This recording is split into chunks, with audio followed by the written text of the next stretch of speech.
முதல்ல DNRLM ம் பிரதிநிதிகள் குழு வந்து இந்த திட்டத்தை பத்தி கத்துக்கிட்டு போயிருக்காங்க.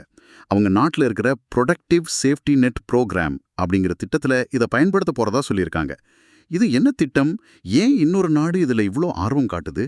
டீன் NRLM இது இந்திய அரசாங்கத்தோட ஊரக வளர்ச்சி அமைச்சகம் நடத்துற ஒரு முதன்மையான வறுமை ஒழிப்பு திட்டம். ரொம்ப வெற்றிகரமான திட்டம்னு சொல்லலாம். இதோட முக்கிய நோக்கம் என்னன்னா, கிராமப்புறங்கள்ல இருக்கிற ஏழை குடும்பங்களை, குறிப்பா பெண்களை சுய உதவி குழுக்களா ஒருங்கிணைக்கிறது. சுய உதவிக் குழுக்கள் மூலமா? ஆமா, அவங்கள வெறும் குழுவா சேர்க்கறது மட்டும் இல்ல, அவங்க வறுமையிலிருந்து முழுசா வெளியே வர்ற வரைக்கும், அவங்களோட வருமானம் ஒரு குறிப்பிட்ட அளவுக்கு உயர்ற வரைக்கும் அவங்களுக்கு தொடர்ந்து ஆதரவு கொடுக்கறது. அவங்க ஏதாவது பொருளாதார நடவடிக்கை, அதாவது தொழில் மாதிரி செய்யறதுக்கு ஆதரவு கொடுக்கறது தான் இதோட அடிப்படை. அப்போ வெறும் பணம் கொடுக்கற திட்டம் இல்லையா?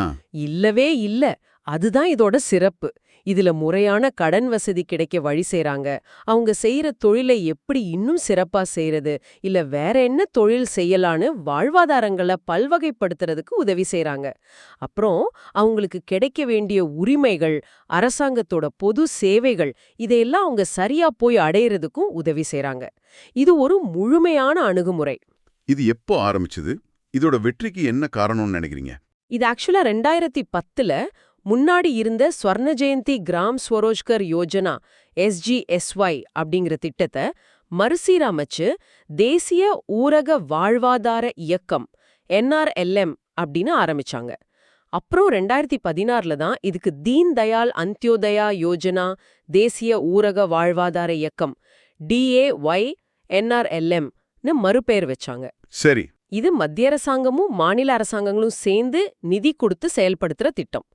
இதோட வெற்றிக்கு காரணம் இதோட பலமுனை அணுகுமுறை தான். மக்களை வெறும் பயனாளிகளா பார்க்காம அவங்களையே முன்னின்று செயல்பட வைக்கிறது.